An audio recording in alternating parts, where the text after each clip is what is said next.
Hey, kia ora koutou whānau. Welcome to another edition of Big Hairy News. And with us tonight as our exclusive co-host, we thought we'd better get some celebrity star power, and it's at least one night this week. We have a spider hoof. Good evening to you.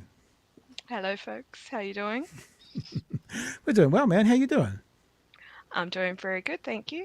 Just what's going on? You know, and look, let's fighting evil every day. So yeah. Should we put this to bed? Should we put this to bed straight away? Because you know what a bunch of people are going to say. You already know what we've already talked about. You know what they're going to say, eh? I'm a faceless entity. Yeah. Do you want to explain anything, or should we just keep going and not even worry about it? Because I don't worry about it. Yeah. Well, the simple answer is I'm not here for the fame. I'm here to tell a story, and if I was recognised on the street, I wouldn't really like it, to be honest. So yeah, it's a strange thing. I just keep it anonymous.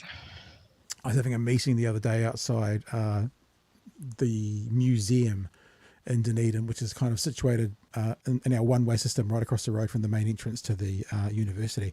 Having a meeting there, and we were kind of talking away, and this person just kind of snuck along from the side and just tapped me on the shoulder and said, "I love your podcast." And I was like, "Okay, thanks.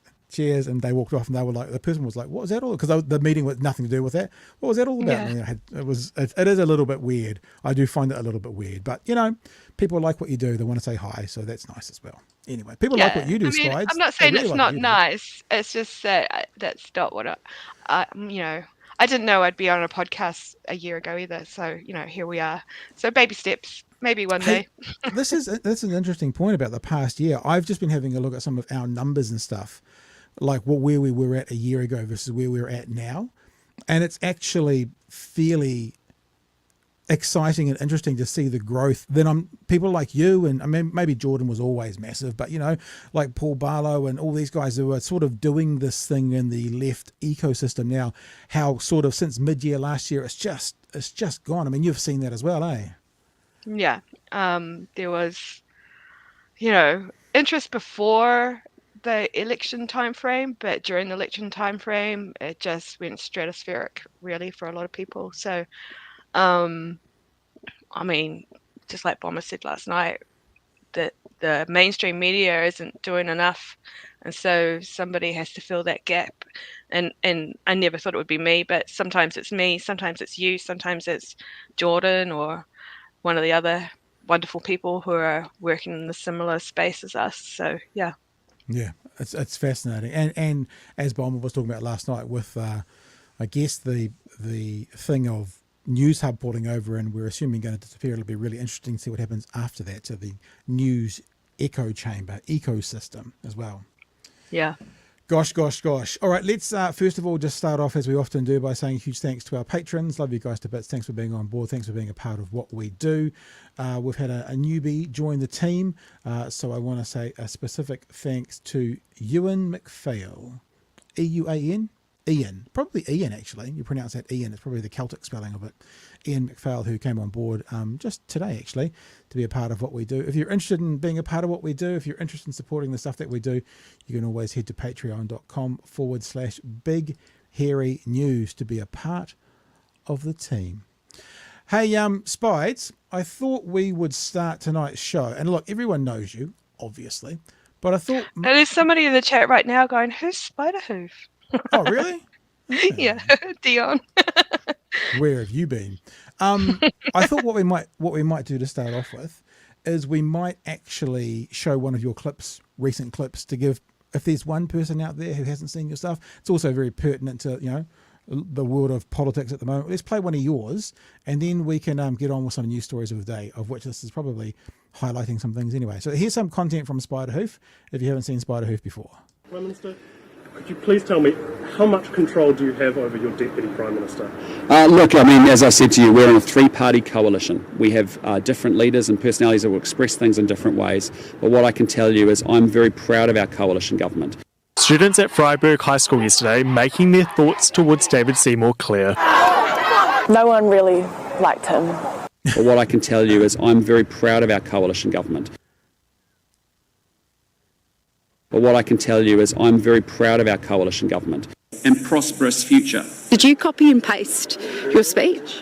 Look, I mean, there's some great themes I wanted to talk about, which is actually making sure that people understood the treaty's part of our past, present and our future, and it will continue to be so.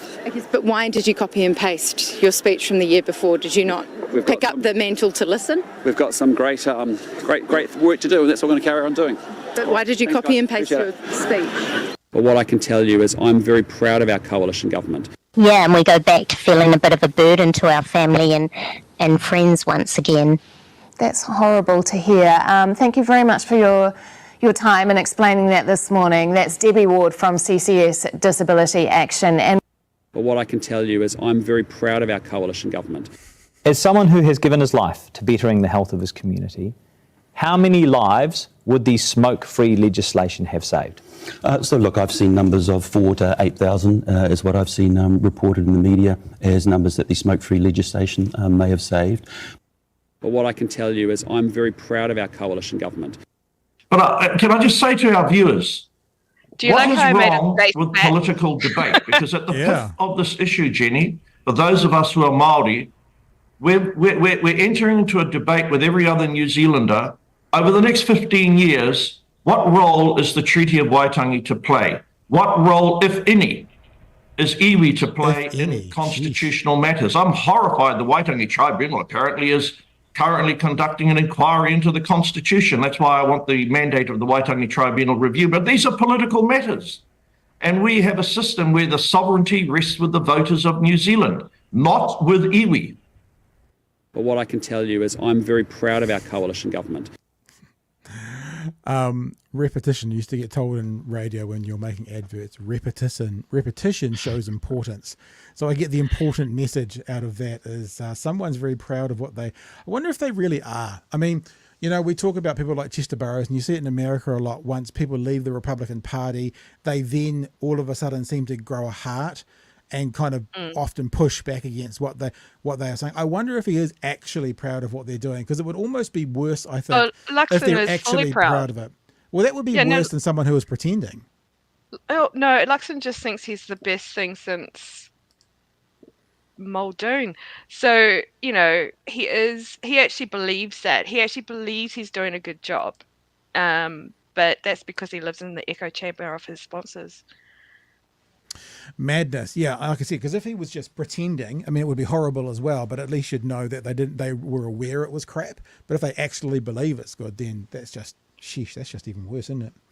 I think if anyone's going to come out of this sort of thing is someone like Tama Potaka, who might realise that he probably fucked up by joining and, you know, sold out his peeps. But someone like that maybe would come out of it with, you know, some genuine remorse, but most of them are in it just for pure greed and gluttony.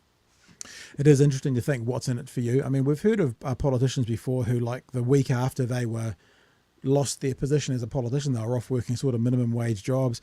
And I wonder if many of them think that they're going to be able to monetize this for the future, because people like John Key have done that. People like Christopher Luxon will do that. But I wonder about the sort of backroom, backbencher, what they think their future is going, not just in politics, but after politics as well. Yeah, looking at the ACT party members and the NZ First party members, mostly for that. Yeah. Yeah, 100%. 100%. Hey, let's have a look at a story from Breakfast this morning. This is, they're talking, the topic that they're talking about is to do with rents, right? Landlords' tax breaks, will it bring lower rents? Now, this is a conversation that we've been having for the last wee while. I actually think there's one really important part of this, and that is I think Christopher Bishop wasn't supposed to admit where they got their professional advice from, because he kind of showed a little bit behind the curtain how we've been saying for a long time they'll take, you know, the professional / official advice when it suits them, and when it doesn't, they undermine it. But there's a place that advice comes from, which they've already undermined, where in this conversation, for the first time, I've heard Chris Bishop or a National Party MP or minister say that's where they got this information from. I might be a little bit long-winded there, but you'll get it when it comes out. I'll find it for you and it will come together. So they're debating, will tax breaks actually lower rents? And I have to say, Daniel Faitau makes a very fair point around Labour. Labour, you had your shot. You had full control. You had a majority. You could have done whatever you want, and you did nothing. which is absolutely fair. And what we say this about a national party who pivots away from the question and goes, Ginny does this, she pivots away and she goes on her own business. You can't escape the ills of the past Labour Party. Doesn't mean you can't look to the future and hold this government accountable for their ills, but we're going to say to you as well, yeah, you fucked up. Just remember, you fucked up as well, and you could have done things that you didn't do, Labour. You always remember that. And if you had done those things, maybe you'd still be there. Right, so here's the conversation from this morning, a little part of it. Yeah. Ginny, I'll start with you. Grant Robertson's speech, he called the tax system, as you heard, unfair and unbalanced. Yet you guys were in government for 6 years. Why didn't you do anything? Well, that's something we'll be looking at over the next couple of years because we know... See, that's not an okay answer. That's actually what National does. That's what National's been doing. When they get challenged with someone, they say, yes, we're going to fix that. And look, I didn't say they do nothing, right? I see when it comes to this conversation, they can't pivot away from what they could have done in the tax system in this situation particularly. And Ginny has just done, if a National Party MP had just done what Ginny had done, we'd be saying the same thing, which is you can't just pivot away from that because this is fair to us, Labour. If it's an unfair tax system, you had a full majority for 3 years, you've been in for 6 years, why didn't you guys... No, hang on, I've got to correct you there, because the report telling us about how the tax for the rich was only half of what low-income earners earn was completed during the Labour year, but it didn't come out and it wasn't completed until late 2022. So I agree with you, but you can't so say the information wasn't there yet. But that's no. standing up for them not putting it through. That's just me saying, look, they've tried working on it, and then I'm not going to correct you, Spider Hoof, because everyone in the chat will be on my back like white on rice. But what I will say is I refuse to accept that report was the only thing that they could have done in that full 6-year term. And like they could have done lots of things. Yeah, I really don't think they did the report intending not to act on it, but that's what happened. Yeah, I agree. Yeah, but they could have done other things as they were going through. They could have fixed holes. Yes, they didn't get to the report because it wasn't through in time, but we can't just say that they could have done nothing for the other 5 years and 9 months that they were in there. It's like you got to at least you got to own that, Labour. That's all I'm saying. Anyway, we'll keep going. Mm-hmm. Our tax system is unfair. But what I would say is that this government has just got its priorities wrong. To be putting landlords' tax cuts ahead of the disability community, ahead of police pay, new classrooms, they're the sorts of things that we think should take precedence over giving landlords a tax break. Chris? Well, what we've done with landlords is restored the position to what it was prior to 2021, which has said that interest is an expense as it is for every other business, and running a property company is the same as any other business. And okay, we've had some very good feedback on this, haven't we? That is not the case. Because as was pointed out, I think by Anna Burns-Francis directly to perhaps Christopher Luxon, it's not like any other business, because any other business you pay tax on your capital gains. The profits that you make in any other business you pay tax on.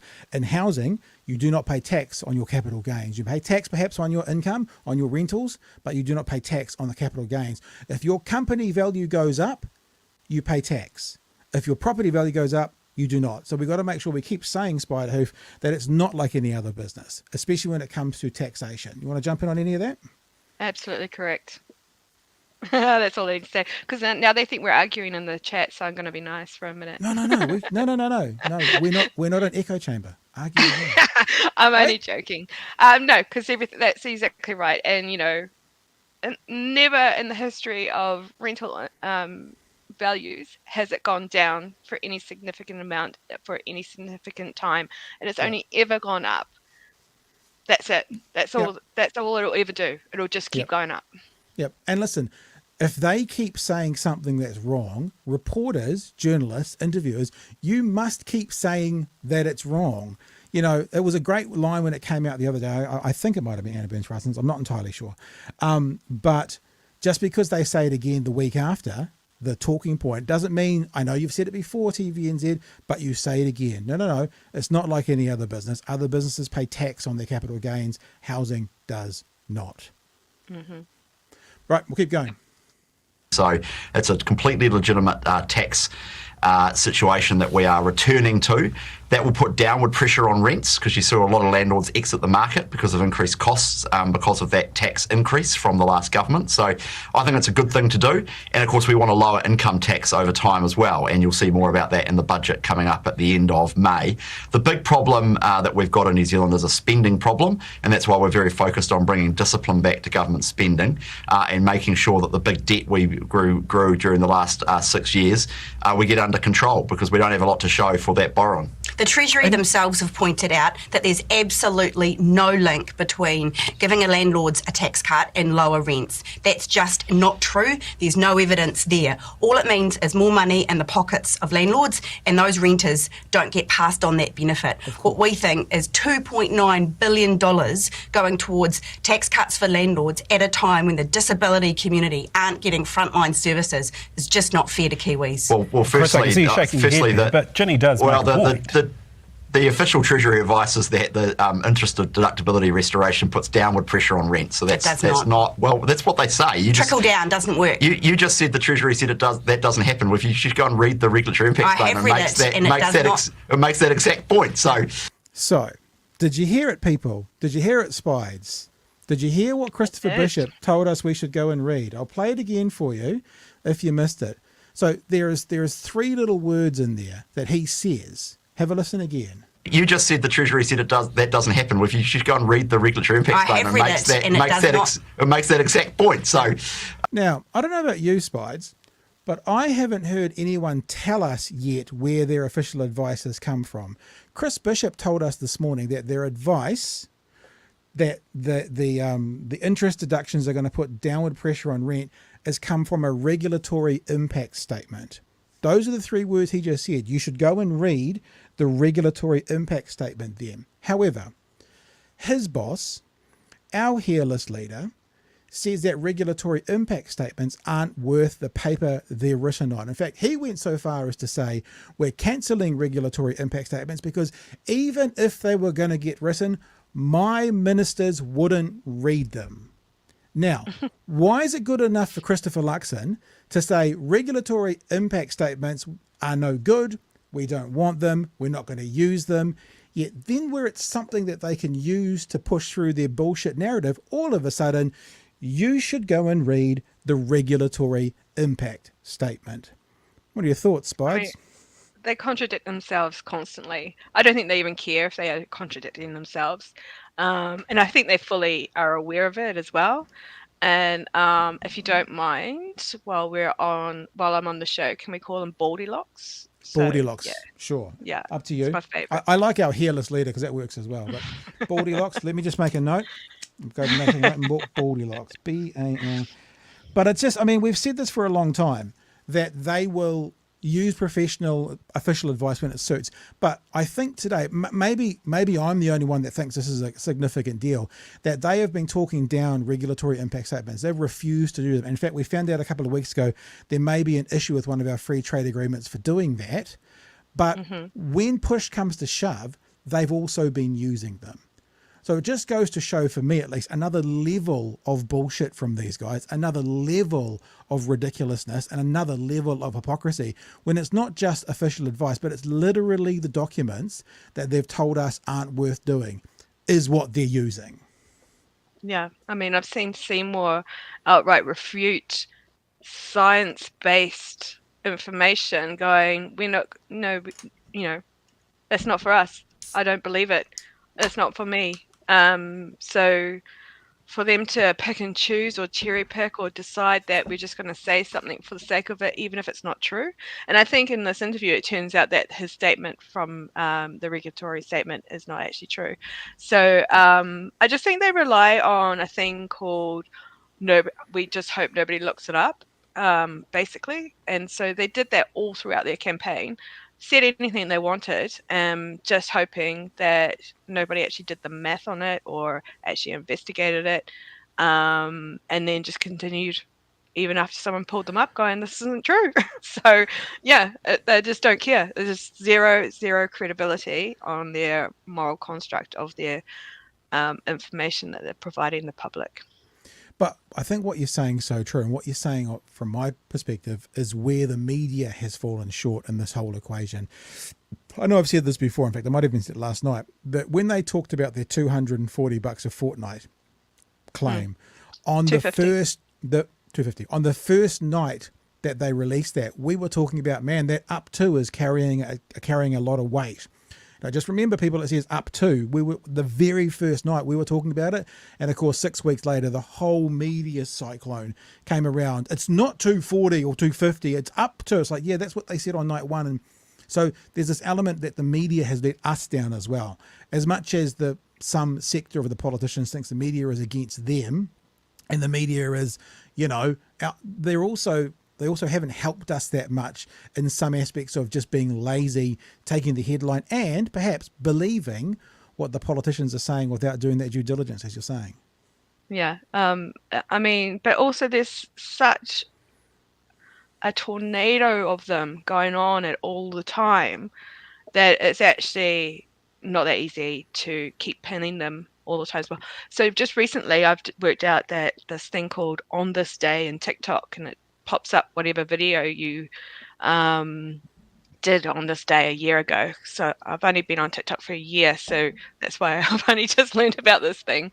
But some of them I'm like, oh my god, I don't even remember making this. Like, I cut and edit videos. It takes time and energy and effort, and you've read stuff to make it seem, well, to get it as accurate as possible.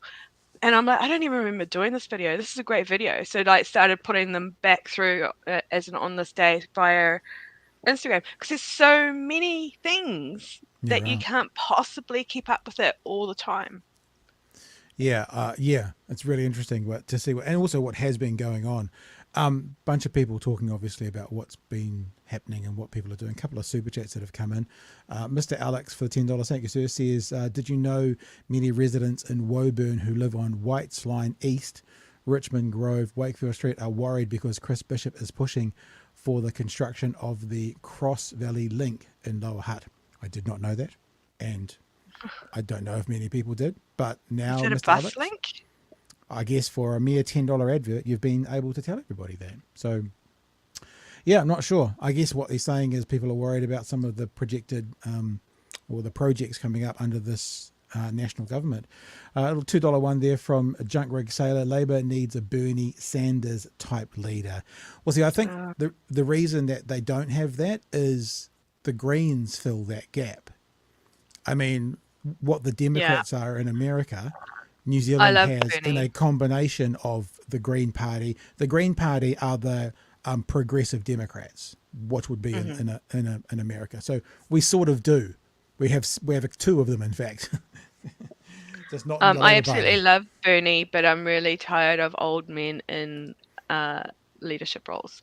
Sorry, but I just. I'm starting to get adverse to that. People can be too old for this role. I'm sorry if that sounds ageist, and it probably is, but it's such an important role. We need to, keep our cognitiveness going, basically, in order to do it effectively.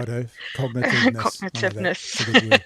I think you're right. I'm just trying to be polite about it, but yeah, there is definitely things going on in the world with aging leaders where things are getting a little bit loopy. I mean, didn't they say that Putin invaded Ukraine while he was in a form of dementia or illness? Like, I don't know. That's probably me just spreading some sort of weird conspiracy just then, but it was the only thing I could think of. So yeah, I just feel like, retire, guys. You're allowed to retire. So I think when you get to that point, like if you've got a father or a grandfather who's at that age, we get to that point where you don't let them be in charge of the television remote. That's about the time that they also shouldn't be running a country. So could you imagine Winston Peters with a television remote? Oh my God, that would be horrific. So yeah, no, that was my dad about 40 years ago. So yeah, never should have been in control. Well, there is a debate. You have an age discrimination at 18. In other words, 17 and 11 months is too young to vote. So surely logic would say there must be a too old. Must be. Because the argument would go right both ways. Some 17-year-olds are very mature and should be able to vote. Yeah, okay. Some 83-year-olds are completely compos mentis and should be able to vote. I mean, is it not at least fair to have that conversation? Yeah, I guess I'm not really asking for it to be a band or anything. I'm just asking for people of that age to recognize that, maybe now's not the time for you anymore. I just think it's a personal choice thing that I'm trying to encourage there. 'Cause there's always that idea that the legislation that's getting put in now is going to affect the 20, 30, 40-year-olds. So there should be at least a representation of those people, who are involved with the decision making, however you look at it. Yeah, that's it. Yeah. All right. Now you sent me this one, and it's a little quick one. It's a wild one. There's no real video to go with this, but this might get a few in the chat going. Do we do trigger warnings? We don't do anything, do we? People are all grown ups. It's a wild one, guys. It is. All right. So I haven't found any footage of this. I thought that select committees were all videoed. Maybe that was only during COVID because they went on the internet, so I couldn't find any of it around. But this is a quote from Newshub: "Anti-trans rant, verbal abuse of Labour MP Ginny Anderson derails select committee. A member of the public has momentarily derailed a parliamentary select committee with an anti-trans rant, and verbal abuse of an MP. The Justice Select Committee." This is interesting because straight away, when I saw this and I started skim reading it because my dyslexia didn't get every single letter, I thought it read, prisoners can choose which prison they go in. No. But it's not that at all. So some people I think have missed it because I've seen a little bit of chatter online.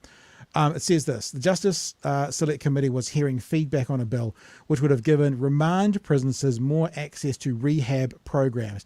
It includes a provision, so remember this is not the bill, this is a provision, in other words a part of the bill, giving transgender and intersex prisoners the right to choose the sex of the prison officer searching them. So that's what it is. Trans woman can go, I'm not comfortable with that male guard searching me. And that's what it's about. It's about giving transgender and intersex prisoners the right to choose the sex of the prison officer searching them. Chief Ombudsman Peter Boshier had earlier told MPs it would preserve the dignity of gender diverse prisoners.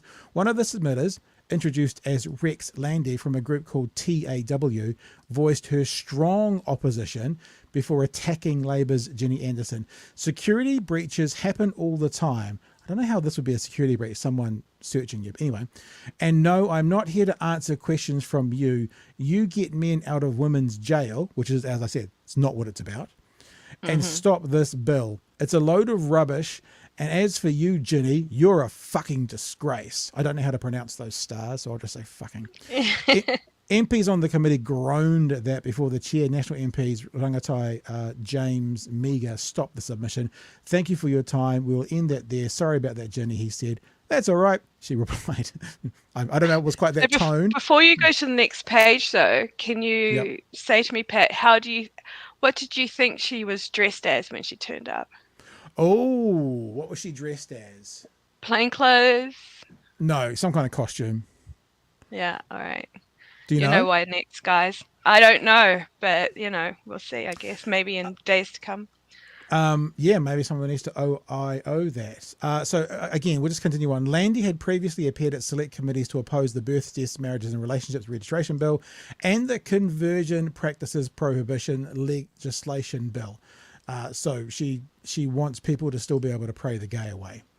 Nicknaming herself the TERF Jester on YouTube, Landy has been banned from X for violating its hateful conduct rule. Geez, if you're banned from X today, you must not just the bottom of the barrel, but whatever's under the bottom of the barrel. I mean, if you're still banned from X.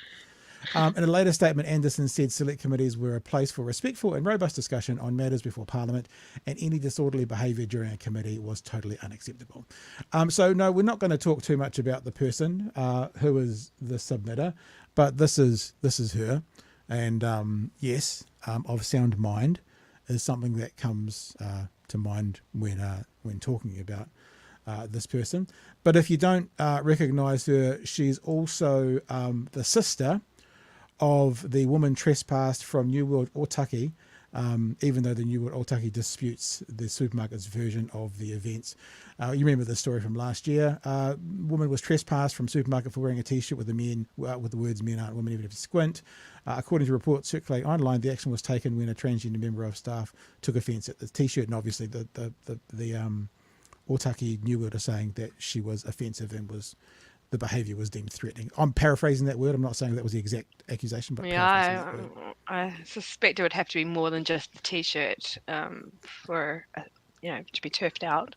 To be honest, no pun there about the turf. So here's the thing, right? I'm interested in the conversation around the person and about the thing, but also about the law.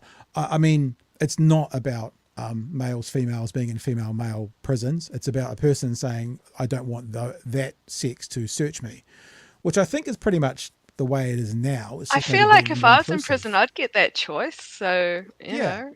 I guess I wonder as well, just thinking it through, if you were also the guard and you didn't want to search that person, I wonder if that would also be a right for that person as well. So kind of both parties went like the let's say trans man said, I only want a male to search me, but then that didn't mean that male. It was like a male, and then you'd find someone who was comfortable doing that as well. So it just doesn't seem a big deal. No, it just seems like common courtesy to me. Yeah. So that's the story, and it's interesting about these select committees, and it's interesting that someone can be difficult at multiple select committees and actually wrong, like this person said, get men out of women's jail. That's not what the submission was about, and still be allowed back time and time and time again. I mean, is there a line in our democracy where you kind of go, you know what, you've used your allotment, and you're not available to come in? I did see something about her being banned from somewhere regarding Parliament or something like that. I'd have to look that up, but I think that she has been objected to in formal circumstances like that before. But maybe the select committee was at an office that wasn't Parliament or a place where she's been kind of ousted from before. So I don't know. I don't know. I just, it's just some people live and thrive off it. It's like it's her fetish now to be yelling in people's faces, her points of view. And so, there's nothing you can do about it. Just ignore them sometimes. I think that you had the perfect answer. I mean, you'd get to pick who searched you in prison. I'd get to pick who searched me in prison. What's the difference? Isn't it simple as that, isn't it? I can't imagine that. Like you said, it's just common courtesy. That's it. Nothing more. Common courtesy. I love the power when you see someone being a prick in the chat. You just go, "Oh, see you later. Goodbye." Just like that. Takes no time at all. My delete and block buttons get used heavily on my social medias. Yeah. Now you kind of sent that one to me earlier and saying this is. Is there anything else you want to call to attention from that story? No, not really. No, I did have something to discuss though that I wanted to bring. Oh, have you got another clip, or do you want to go to the chat? Oh no, because we've still got the whole David Seymour being the worst human being on the face of the planet story to go to. But throw something else out if you want. This is you know how Chewy does it. You just tangent, off we go. No, I was gonna talk about if you guys wanted to use Spider Hoof t-shirts, and if people are keen, so that you can have some more donations coming in that way. Yeah. So, I have to tell in you. In the chat, let me know if you want a Spider Hoof t-shirt or not, and then if somebody's a really good artist, design me one. No, I was only joking. We talked about this a month or so ago, and we've just done a merch run, and depending on when we're trying to do the merch run about the third week of every month. So there's probably one due maybe the week after Easter, and I think I've had another creator who I won't talk about yet, say they want to put some of their stuff on our store as well, so we can do a bit of Yeah, it would collaboration just be and for make you. things happen.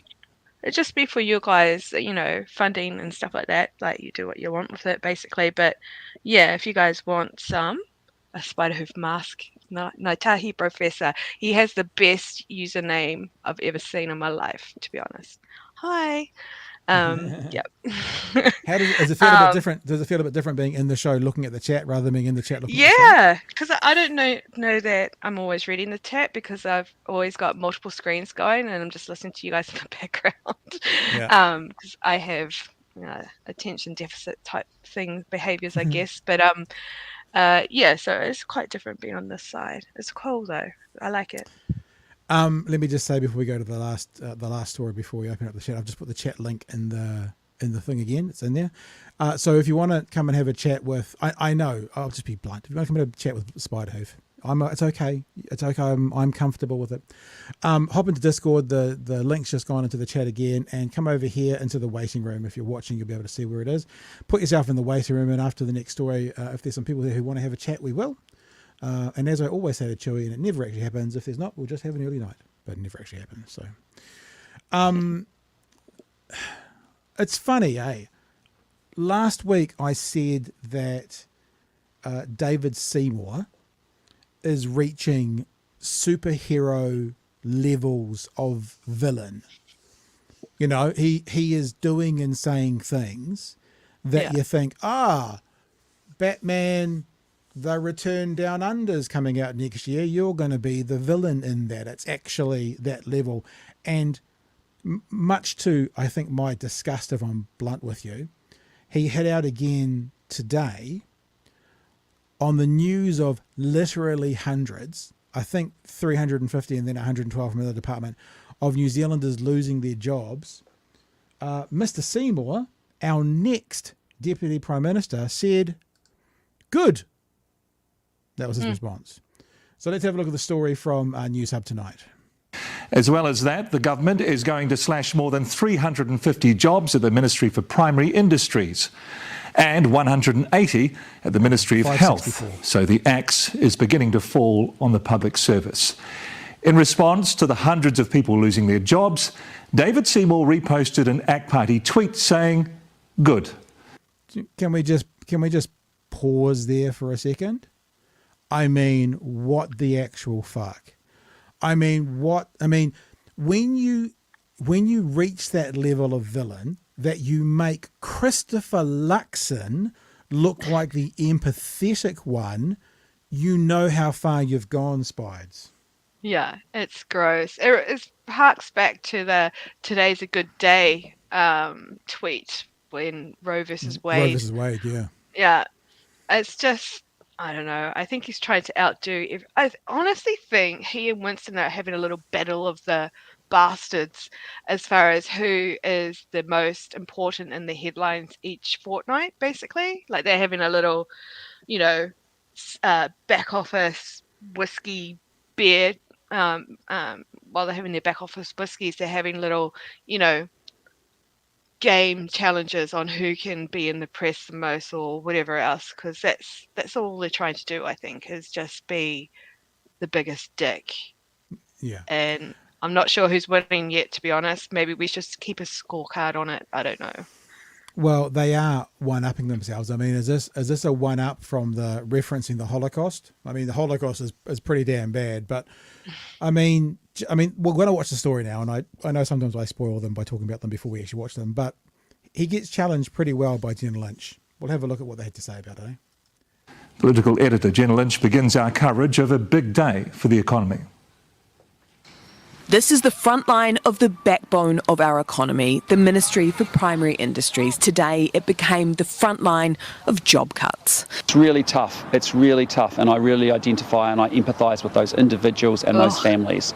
Look, I hear you. I identify. I'm with you. Fucking tosser. Yeah. I'm with you, and we all know that it doesn't feel real, but compared to good, that's a good response. Compared to good. Not a good response by itself, but compared to someone just go, good. you make him look empathetic. That's what I'm saying. And even Nicola Willis looks a bit empathetic, even though she does kind of go, but it's good that the government's getting back on track. Tub has seen a copy of the email MPI Chief Ray Smith sent to all staff proposing to reduce staff numbers by 9%. That equated to a reduction of 384 positions, 40% of which are already vacant. It said the agency is not proposing reductions to frontline services and statutory roles, that's vets, animal welfare, fishery and food compliance officers or biosecurity at the border. Critical parts of our economy, and it makes a mockery of this government claiming that they're out there to support farmers, horticulturists. The agency had grown by more than 1,100 people in 5 years across biosecurity, regional on-ground support along with fisheries, animal welfare, trade and policy. Biosecurity will take the biggest hit with 130 roles to go. Hundreds of people. The thing about it is, remember what we've been talking about this week. National, the right, will continually tell us that government is broken. And then they get into power and they put in policies like this that break government. And then they step back and they go, see, we told you it was broken. We've always told you it was broken. And then they try and offer a solution which comes in the form of asset sales, privatisation or PPPs. And it's exactly the path you're seeing right now. Remember, what happens is they completely annihilate the public sector. Labour comes in, or the left comes in, they build up the public sector, and then their argument, remember, at no stage have they put forward a cogent argument to say there are too many, why there are too many. They've just said there are too many, look how many it's increased since we were last in. Yeah, that's because, it's like having a barrel of water and taking it down to 10%, and then Labour comes in and fills it back up to 100%, and then National comes in and goes, well, when we were in, it was only on 10%. We're going to take it back. There's no rationale to say why it's good or bad. They just say numbers, and they break government, Spiderhoof. Yeah. It's a pretty obvious and clear cycle, but I know that not everyone sees it, so yeah. That's why we're here. That's why you're here, to help them see That's it. right. All right. We'll keep going and see what Nicola Willis has to say about the job losses. People are losing their jobs today because of your government's cuts. How does that make you feel? Well, my heart goes out to anyone who loses their job in any circumstances, but no government can live beyond its means indefinitely. This is a really important Zoom-in was hilarious. Yeah, but this is a really important point. This government is not living beyond its means.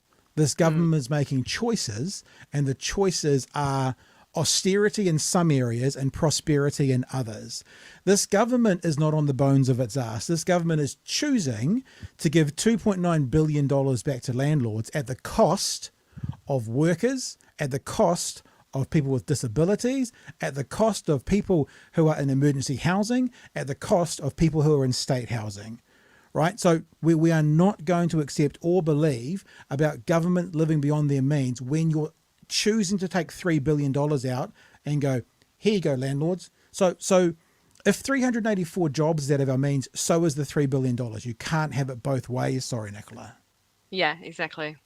I think we're going to get up to Mr. Seymour very shortly. Public servants were ushered into meetings to learn their fate. David Seymour was dancing on the graves of their livelihoods. Responding to the news on social media, ACT posted, "Good." It was reposted from David Seymour's account. People are losing their livelihoods, and the first word that you can think of is good.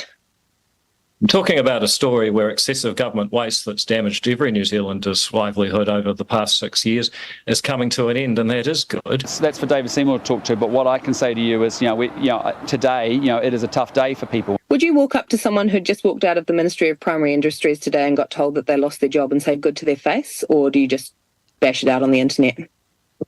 I would say it's good that the economy is rebalancing, but there'd be no need for me to do that. That would be an odd thing to do.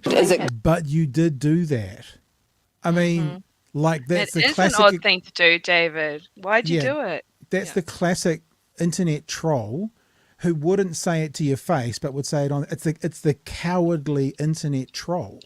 I mean, if you wouldn't say it to someone's face, don't send it to them online. That's just cowardice. So if you wouldn't say it to their face, then why are you tweeting it, David Seymour, next Deputy Prime Minister? Ridiculous. good for people to lose their jobs? It is good that our government is ensuring that resources go to the front line. But the Minister in charge of Mega Ministry, MB, hasn't sought any assurances the cuts her agency was today consulting on were not frontline roles. Have you, as a minister, sought assurances there will be no frontline roles going? I trust the MB management and the leadership to actually consult in good faith, and I believe that's what's actually happened. So you haven't asked for that information? No, I haven't. The Health Ministry also called staff in today to discuss job cuts. It told Newshub in a statement the proposed changes could affect just over a quarter of the ministry's positions. That's about 180 jobs. Our priority as a government is ensuring that new spending is prioritised towards frontline services and towards income relief for hard-working New Zealanders. Job cuts, the price to pay for tax cuts. There you go. At least the media is saying But those that now. were hard-working New Zealanders, Nicola. They're all hard-working New Zealanders that you have. I think the number was 15,000 before Christmas. It must be climbing past that by now. They were all hard-working Kiwis just trying to get ahead in life, and you didn't give a shit. And also, the government is yet to describe for us and put conditions around what is considered a frontline job and what is considered a backroom job. So we still don't actually know what that is. They haven't defined it yet. And they're saying, MB can look after that. So what if MB revolts? What if they're going like, no, we're not doing it? Because what you're actually then doing is you're getting the CEOs to do your dirty work as well. That's the other thing that they're getting them to do. And they're being That's able to absolutely what they've done the whole way through.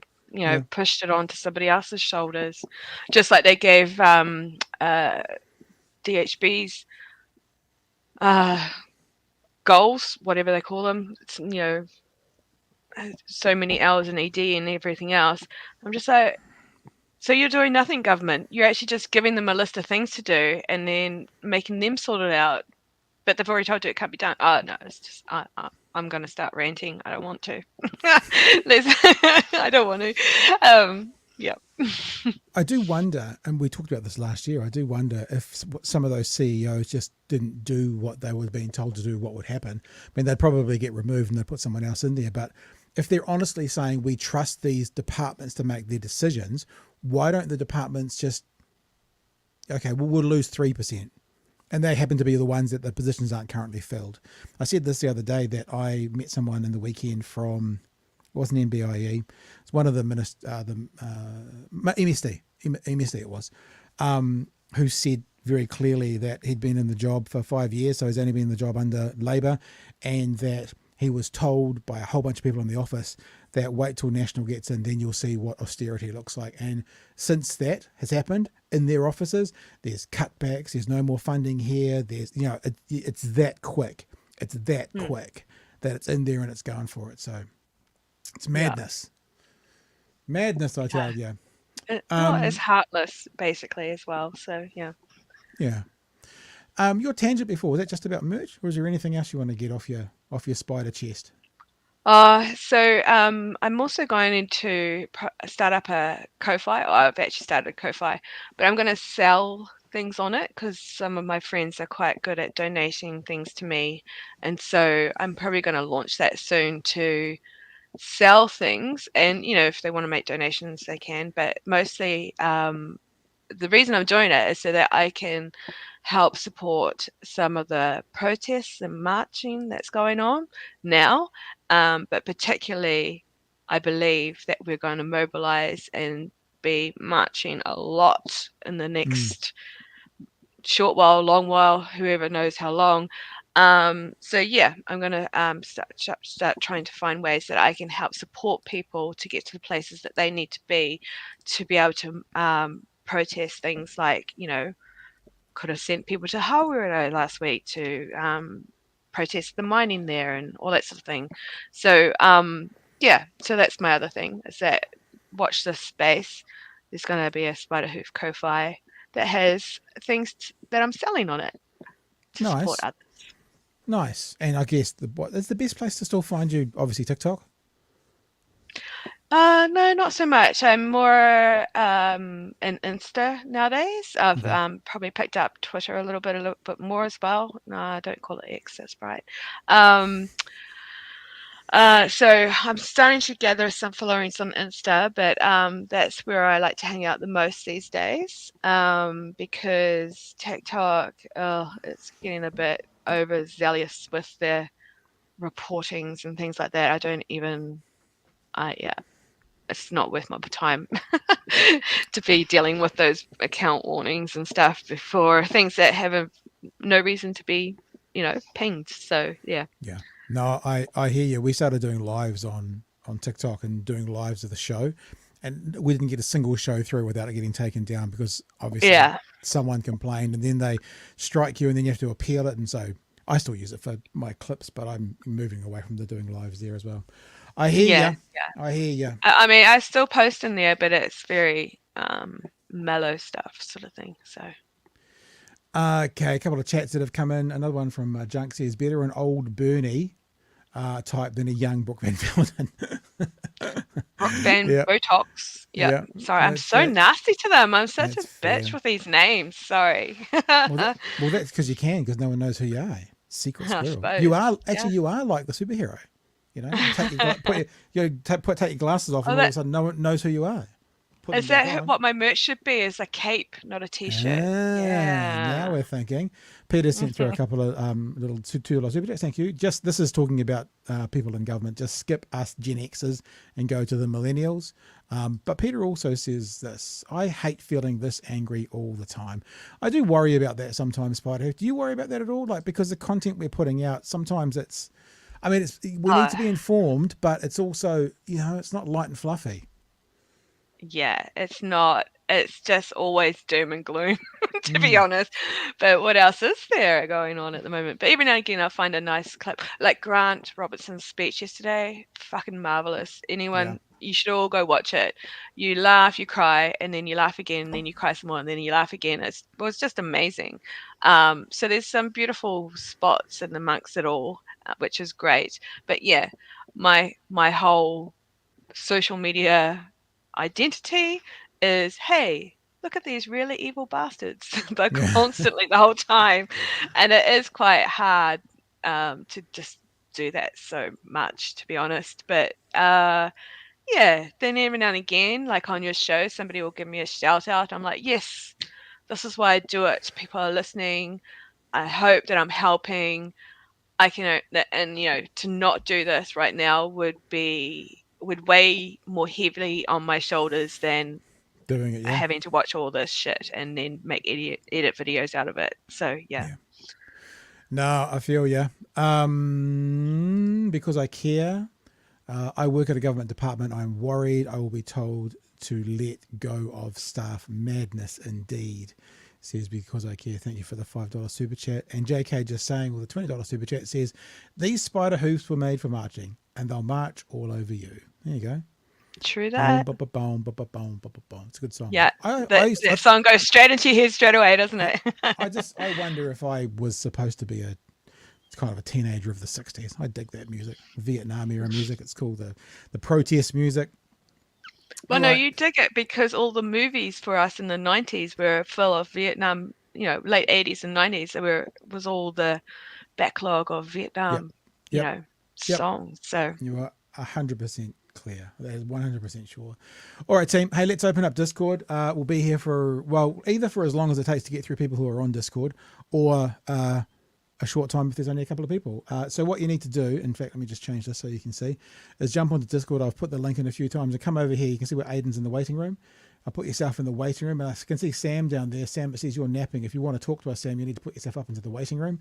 And if other people want to have a chat, go into into Discord, put yourself in the waiting room, and I'll be able to drag you across into the live call-in. Oh, there you go. Sam just moved himself, so Sam is going to come up there. We'll go to Aiden first, though, and let me just get my little thing right. It goes like that. There you go. Anyone else wants to have a chat with us about, news of the week? And look, I also say this as well. If you are someone who completely disagrees with a bunch, it's obvious where we come from politically. You're welcome to come and have a chat. I'm not that interested in having a drag-out screaming match, although they can be fun sometimes. Speak for yourself, Pat, but I'm a mouthy bitch sometimes, so this is only Pat's caveat, not my caveat, just so you know. I did just say it's fun. It's fun sometimes, but you can come along and say good day. Tell us where we're wrong. That's what we always like to figure out. And have a chat. All right, let's say g'day to Aidan. Hadn't heard from Aidan for a while. And just so you all know, hopefully this will work, we'll just do, 3 to 5 minute calls and so get straight to your point and then we'll move on. Let's see if it's working. Aidan's good to test with because we know it's worked with him before. Aidan, are you there? Hello. How's it going? Good, mate. How you doing? Haven't heard from you for a while. Hi. Yeah, it's been a while. So I could go on forever, but I just want to quickly talk about the disability funding cuts. Oh, yeah, please. This is something I know because I'm fairly involved. So, long story short, there was a revamp. They said, okay, we're going to give disabled people more flexibility about how they spend their own funding. I was a part of that program for about a year or so. To my knowledge, it was still going to this day. But it was through consultation with my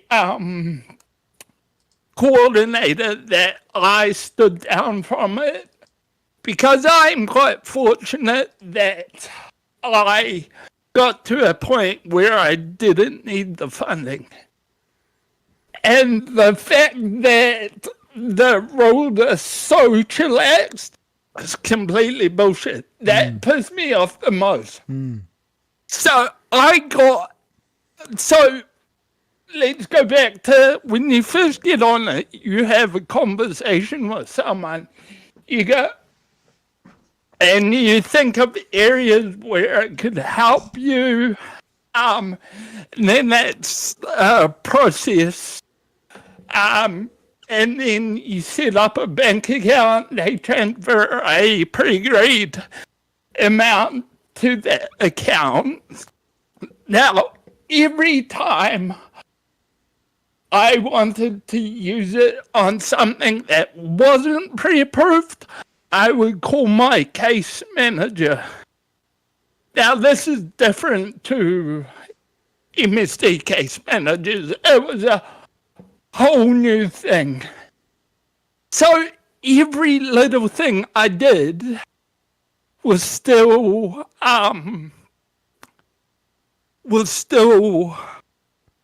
it went through its checks and balances. Yeah.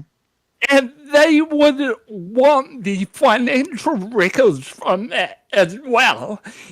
Bank statements to prove. So you had to prove spent it where you. Yeah, you're right. Yeah, where you said it's all. It's all pre-approved. So the aim behind it was when you get funding to seek support, a lot of support is outsourced to third parties. Obviously they pay someone, and they, because they're third parties, they take their car and they got to pay their staff. So it's like, why not go straight to the middleman? There are people out there freelancing that do their own taxes. Cut out the people who are trying to make this as business. It should not be a business helping people. I agree, Aidan. We just to come straight back to where you started off with. Is it changing under National? What's happening from here on in? I haven't been a part of it for a while, but there's a lot of talk. There was even a RNZ article, from my understanding, it's saying, what I'm saying is not just willy-nilly. Right. I don't know. It's under the pump at the moment. Okay. Apparently there's going to be cuts. Penny, what's her name, say there's not going to be cuts. there was some surprise announcement and people found out through Facebook. Yeah, that was what happened. There was going to be changes. Yeah, that was a news story yesterday, Aidan. Hey, look, thanks for calling, mate. We'll leave it at that for now, but appreciate you calling. I suspect this is the program that I was on that is similar to what they're proposing cuts to, you know. Yeah, no, I hear it. I hear what you're saying exactly, dude. And that's what we heard yesterday from Spides, if you want to comment on that at all. That there was these cuts coming to the disability sector that they found out on Facebook about. Yeah, it's terrible. So as I understand it, it is cuts to the carers, so that the people who were getting going to an osteopath or something because they've got to lift their loved one around and carry them around, and other respite care and things like that, that the caregivers were given, I believe, is the part that's been cut off. And so, of course, the government does what governments do when they want to make something bad. These are going to massages. It's like, well, yeah, because they've got a bad back because they've been carrying their clients around, that sort of thing. So, and like Aidan just said, it was evidence-based spending. It wasn't just, hey, here's $100, go do what you like, you know, kind of thing. There was still ticks and balances around it. So there's a chat here as well from Five, says also for Pat and back to Aidan's testimony, yes, they are making cuts and starting with the blind community and carer subsidies, and Aidan's 100% right on track that they'll widen the net. I mean, 100%. Yeah, that's not really going to stop. That's definitely not where. What is people? What if? Okay, national because they've got to support landlords. That's national why. Voters, you voted for a government that the tobacco lobbyists are celebrating, that mega landlords are stoked about, that the petroleum companies are happy because what you've done for EVs, mineral extracts.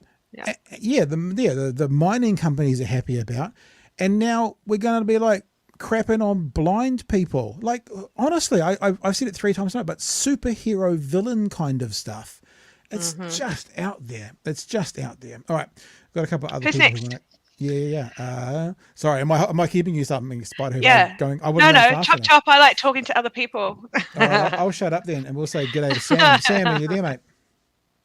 You guys hear me? Yep, we can. Hi, Sam. Hey, how's it going? Good, so from Deep South. Hey. The other day, you guys said, I think I put in the chat, I was like, I voted ACT. Oh. And you were like, why? No. Yeah, no, hang on. You didn't say I voted ACT. You said I voted ACT and you're not getting what you voted for or something? What was the whole message? Yeah, well, they pretty much went rogue. But, like, I feel like this has happened with every election, where pre-election they give you a bunch of promises, and then they just do something completely different. And I'm kind of thinking, how do we choose who we're going to vote for if they're not going to do what they say they're going to do? Let's just take a half a step backwards. Me first. Okay. Sheesh. Can I ask you, what was the things that you voted on? Like, what were the top, 1 or 2 items that they were promising that you voted on? And what happened to that? Like, what did you vote for? And the flip side of that is, and what did you get? Yeah. Like, I'll be honest, I probably knew not enough about what I was voting for, so I just went on instinct and was like, I didn't like the idea of co-governance or the waiting list thing where, some people would be prioritized for wait lists. What was another one? There's a few ones. It's kind of like between me and my wife, we're like, we agree on this, and I think we'll just swing this way because, we previously voted top because they were progressive, and we were like, we want what they were fighting for, and then that kind of just turned to shit. So I mean, I would have voted Labour. Honestly, I would have voted Labour if they had good policies, but just none of them hit home for me, or none of them delivered anything meaningful for my family, I guess. So now did go you- to the other part of the conversation. What do you see that you got that you're like, what the fuck?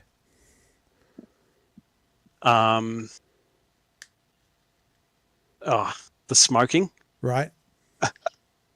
Like, who asked for that? Honestly, Nobody. No one. Yeah. The tobacco companies. So true. So true. Chris Bishop and his mates. I guess the union stuff. Right. I don't know. I quite like my union because they've kind of helped me in the past, and I've had multiple different engineering and manufacturing roles. I've been made redundant 5 times. I'm 33, and it's kind of like the union does have your back when times are tough. But I don't see how ACT and unions fit together. ACT, No, they don't. Right. And I No, didn't you realise asked that at him the what time. he didn't like this afterwards. is the post. Gotcha. Yeah, Gotcha. So yeah, obviously, I mean, I'm one person out of the entire people who voted, but I kind of You're not want my the first- votes back. You're kind of not the first person to have said it on my comments and things like that either. So Like, I've don't changed feel- my mind. Yeah, but don't feel bad. Just, now we move on and we try and fight this in a different manner, basically. So, yeah. Can I ask a question, Well- Spider? Mm. I have 2 questions. Am I allowed Yes. to ask them now, Spider? Please? Sam, is he allowed to ask you a question? Yeah, go ahead. Here's my 2 questions. If the election was today, who would you vote for? Oh. Labour. Okay, so knowing what you know today, you would vote for Labour over ACT today. Yep. Okay, and the other thing is, how long have you been watching us? Since January. This year. Yeah. Okay, so that's why. I think it was that's why you voted some ACT, 'cause bombshell dropped, you didn't- and then you I didn't- was like looking at, I don't know, the news on YouTube, and then I seen your stream, and I was like, mate, this is interesting. I just wish you had found us in September of last year. You might not be feeling so sad about things at the moment. Yeah, Well, but yeah, that's true. No, that's we can all interesting to look know. back with hindsight, though. I'm not gonna begrudge. That's my I'm 2 not gonna be questions, mean. Spider. That's I my 2 promise. questions. You can take over again now, Spider. I've asked my 2 questions. Well, just keep watching because BHN is awesome and it is a really good news source. And I'm really glad that you're here now because it, warms my heart that people are like, oh, shit, and are now seeking out some sort of, real chat about what's going on. So, so glad you're here now, Sam. Thank you. Thanks, I Sam. do feel like there's got to be some change in the way our democracy is run, because it feels like you've just got no control. Like, you vote every 3 years and the thing you vote for just doesn't happen. Yeah. Or just like really terrible things happen. It's kind of like, where the hell did this come from? Well, you guys weren't campaigning on that. Yeah, this is and different. yet- This current one is different. There's never been anything like this before. I mean, you mentioned smoke-free, there's never been anything like this before. Often they'll talk a big game before the election, and then they'll carry out a part of it, and they'll have a watered-down version. This is like what they promised before the election on steroids. There's nothing to compare to what's happening this time around ever before. But you're still right. Often they'll promise the world, and then one of the things of MMP, it means more opinions can be in there, but it also means that there are more people to hold back on some of the more extremes, which is why Labour lost out so much last time around. Yes, I know there was the pandemic, and I know they did lots of things, but they were the first ones to have that majority that could have almost done anything they wanted to. But didn't abuse it. Didn't abuse it. Yeah, but They wouldn't could rather have they abused it a bit? immorally blasted through all sorts of, really awful agendas, personal agendas even, but they didn't abuse it. But now that whole thing The is thing being is, abused. I remember Jacinda and Grant Robertson coming to Hillside, and I just despised them at the time. I just hated them. I was like, you had no guts to call people out when they were doing things wrong. Like, we had a whole heap of scandals and stuff, and I was just like, I don't know. I feel like if I had done those things, I would have been thrown under the bus. Yeah, But, I mean, yeah, I just couldn't turn myself to vote for them this time around. that's cool, Sam. That's Look, I admire your position, and I admire where you're at right now. Too often what we have is people who take an ideological position and then refuse to change with evidence put in front of them. You know, we see them on places like that platform formerly known as Twitter. And I think it's really interesting that you're looking at the world not tribally. We're tribal people, and we find our side and we stick with it no matter what. And I said this to Bomber last night, the intelligent debate versus ideology conversation. And you're definitely not the ideologue. You're the one who's weighing up the conversation and deciding, you know, what's right, what's wrong, what did I do wrong there last time, what am I going to do next time? So I just applaud you for it, mate. It's actually exciting to hear some people like you are out there, because I think, as we've seen tonight, look, this is an echo chamber of somewhat, because people who like our content watch us. But it's very gratifying to hear that there are others out there like you who are making their own decisions and then coming along and being a part of what we do moving forward, because together we're a lot stronger as well. Mm-hmm. Yeah, and for sure I've been sharing the name, sharing it around. Cool, man. I mean, I was at my parents' place the other day and tried to share it with them, but they are, you know, in their 70s. It's pretty hard to sway them, if you know what I mean. All good, bro. Hey, thanks for calling. Really appreciate your time. Yep, all good. Bye, Sam. Right, there is Sam. We've got a bunch of people there. We're going to keep on trucking. I think JK was up next. We'll just go this way. G'day, JK. You're on, mate. Kia ora. Kia ora. Just want to go back to what Aidan was talking about, the sickness allowance things. Yep. There is, as you were saying, massages. You know, if your body's broken, or massages to try to help you feel better. Caregivers who work for free to help you no longer are allowed any gifts or anything, so no compensation whatsoever. So, you know, go get a real caregiver who will cost the government and the taxpayer more. Things other people would buy. What a category. So if you're buying a disabled toilet, for example, well, ordinary people would buy a toilet. So you don't get the toilet included, just the bars or whatever, you know, the extra cost, even though you need to replace the entire toilet. So, yeah, absolutely disgusting. But I will, because I see you've got two people waiting, that'll be me. All right, JK. Have a good one. Appreciate it. Bye, JK. Yeah, that's interesting, actually, because you think about and you know what? Luxon's someone who talks about the voluntary workers a lot, because obviously he's got a church background, and much of those churches also do sort of charitable work. He mentions the Salvation Army and that a lot. So thinking about someone who would volunteer to help and not being able to flick him a petrol voucher or something, that sounds counterproductive to saving money for a government. You know what I'm saying? Mm-hmm. Just counterproductive. That is just the label for the government for everything. The conference of counterproductiveness. Frosty, you there, sir? Kia ora, fellas. Kia ora. How are we all doing Frosty. today? I'm not a fella, but that's cool. Oh, what's the female fella? Guys. We use guys. Hey, guys. Hello, guys. Yeah.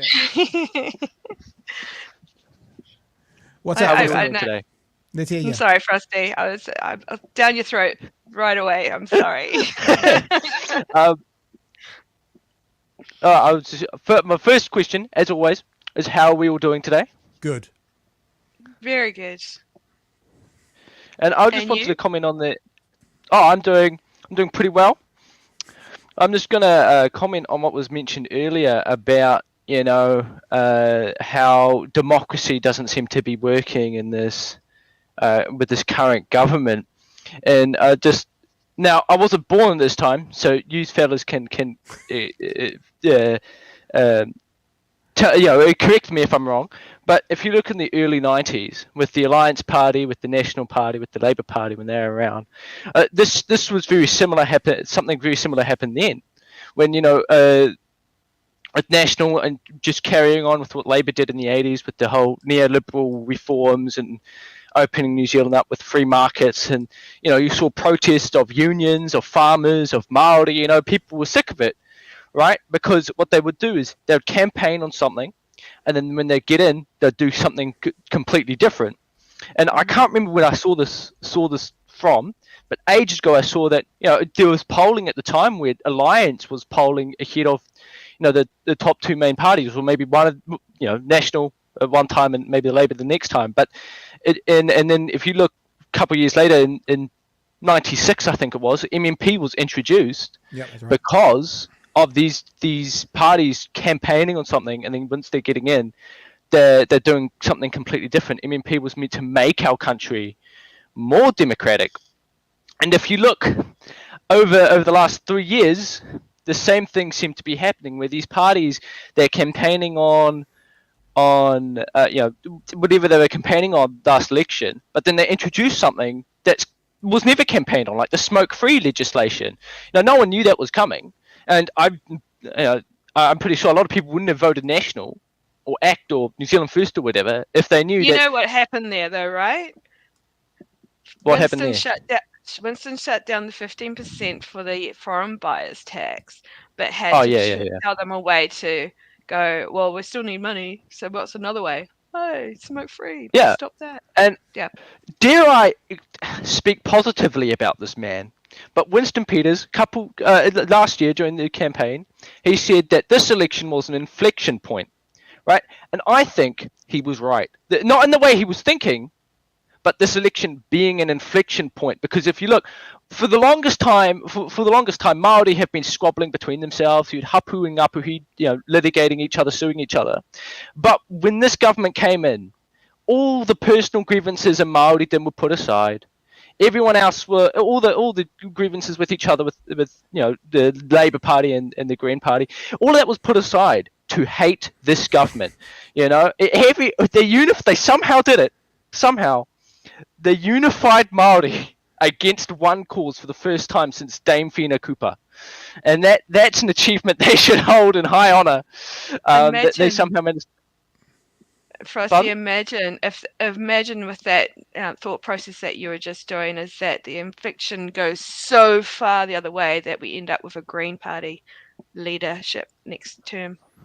Interesting. That would be very controversial, especially with two women being the especially with two women. We would have people might have the first Māori Prime Minister with Marama Davidson. Maybe. And the first Māori Wahine Prime Minister. And the inflection goes all the way. The inflection goes to. Yeah, this government is pushing so hard. It'd be amazing if this government just kept pushing so hard that we all just went, nah, we've got to go so far in the opposite direction. Queen Chloe. Queen Chloe. All the policies this government introduced, like, how in post-Muldoon world, New Zealand completely changed for the worse, a lot of us would say. Yeah. And post-Christopher Luxon world, New Zealand could completely change once again, where, we have co-governance in everything. We have, I don't know what would happen, but it would be a huge swing to the left, or a huge swing in a more Māori focused direction. It's a great thought, Frosty, and it's probably a good place for us to leave the call on this upward thinking, lovely idea about where we could be, this utopia in the future, sir. So thanks for calling in, dude. Thank you for having me. Just for people who don't know, let's do a very quick history lesson as well, what Frosty was talking about. This was the 1993 election results in New Zealand, and you can see here Alliance got 18% of the vote, but they only got 2 seats, and this was the first past the post issue. New Zealand First was in there, and they got 8% of the votes, and they got 2 seats.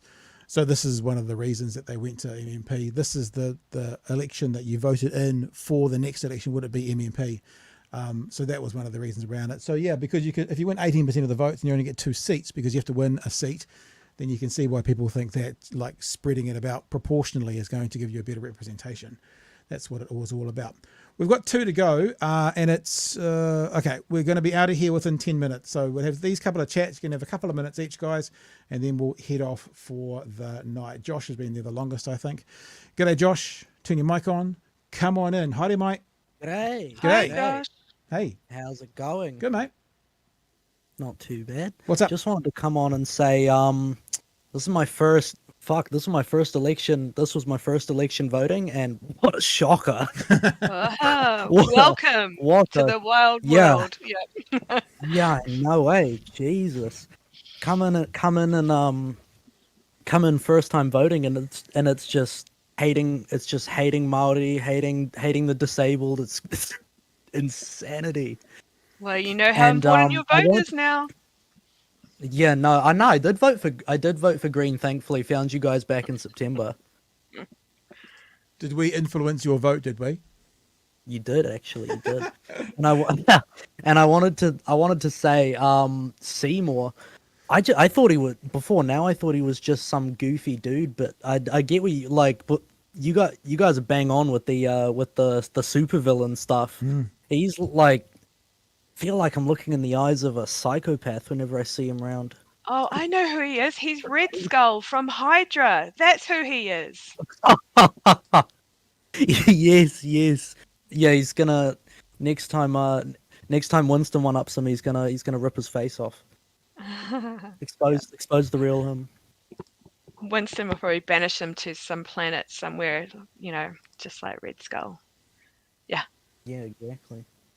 I think Red Skull's better looking, and I bet she's a better dancer. Oh, absolutely. But I'll leave you guys there. Nice, All right, dude. All right, Thanks nice so much to for coming in and giving us a quick tingle tonight. I found it weird because of the talkback, I always think you've called in. It's not, whatever this thing is. And last one for tonight. You we'll obsess go to over that. You don't need to. Just say goodbye. Nick from Taranaki. Kia ora. Oh, hello, Kia ora. Hey, hi, Nick. Yeah. That was loud. It was really loud for a second there.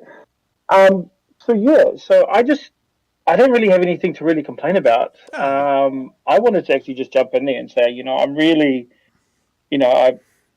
impressed with the quality of the conversations that we have both in Discord and in our live chat. We may not always agree with each other. It doesn't really matter who it is. If Dave 24, you know who you are. If Colt or even Kiwi Bird, we all may not agree all the time, but the quality of conversation here will always keep you on your toes.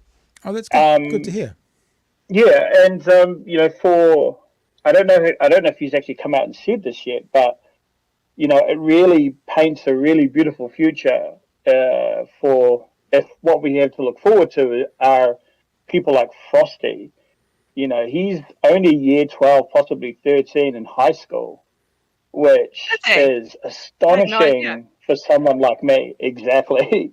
And he just is a wealth of knowledge. His ability to actually jump straight into examples and have those big honest conversations. I'm not always agreeing with Frosty, but I know where his heart is, and that it's a beautiful thing. And so I actually did, like the last caller, I actually found you guys in October of last year, totally by accident. I was actually watching, I think, Hassan or something, and somehow it jumped onto finding BHN on YouTube. It's a nice lead-in. Hassan Parker. Yeah. We'll take that. And it was like with being so upset with how Labour had been doing the end of their term. I was actually quite happy with not voting at all until I started watching you guys, and immediately, of course, I had to go green. There was no argument there. And then later on, I found Spiderhoof when it came to talking about stuff going on in my backyard, being from Taranaki. So we had whānau go to Hawara for the protest there. So. Oh, I love you guys and your family. I love your family. I've not met them, but I love them. Yeah, Ngāti Ruanui are big fans. We're big fans. So that's just me. I just wanted to do a massive group shout out to both chats, and thank you guys for just being who you are. Look, our pleasure. Thank you for being a part of what we do, whether it's in the chat or on Discord or telling people or whatever it is, Nick. So we appreciate you as well. Cheers, guys. Well, thank you and have a good night, eh? All right. Same to you, mate. You All the too. best. He does bring up a topic that I have brought up with you before, that you need to get young people on this show. Excuse me? Excuse me? What are you trying to say? Yeah. Well, you know what I'm saying. We get young people on. I mean, we've had a quota this week with Justine on, and We're doing it. We're doing That's it. true. I would love to see Quack Perini on. I'm not going to be able to say his name properly today, but yeah, he's just so amazing. Anyway, that's my shout out. Quack, you need to come on. Shout out. Yeah, well, definitely. Help us, hook us up. Citizen Gold wraps up the night by saying it may be controversial, but to quote Rimmer, good. I'm not entirely sure what the good is aimed at. There was a particular topic maybe 3 minutes ago. The news article today, he's quoting Rimmer, aka Seymour. I know that, but he says, but to I quote just thought you Rimmer, didn't get the joke. I'm sorry. I just mansplained. I'm just trying to figure out the reference. What is good? Because Citizen Gold is saying whatever happened at that moment, good. But what that was, I'm not sure because I don't know. I've got a goldfish memory. That's why. Hey, It's been cool having you on tonight, Spides. We've enjoyed it a lot, man. Yeah, it's been fun. You don't get bosses around too often, so I hope you enjoyed it. And then he made an inappropriate joke. I will not make that joke. That was great fun. It was great fun. Yes, it was good fun, definitely. We want to have people on more. And I was just talking to Chewy actually this week and said to him, it feels like there's a crew coming up around us. Not around us, but around, like all of us around each other, who are keen to do this kind of stuff. And so not that it's an active plan right now, but maybe we'll integrate, people more often with the show. Maybe we'll have 3 on at a show sometimes, and it'll just be me and Chewy and others as well. So, yeah, it's a good time, real good time. Yeah. So thank you. I agree. No problem. I had fun. I enjoyed it. People can find you all over the internet, as you said, Twitter and Instagram and the TikTok for Spider Hoof. And we'll stay in touch about that idea for merch as well. Awesome. All right, guys. Thanks so much for being in the chat today, team. Lovely to be with you. We will catch you. I was thinking about Monday. Monday technically is a public holiday here in Otago, but I know it's not for the rest of the world, so we'll probably be here Monday night live from 9 p.m. Have a great weekend. Have a safe weekend. We will see you when we see you. Stay safe. Come back Monday and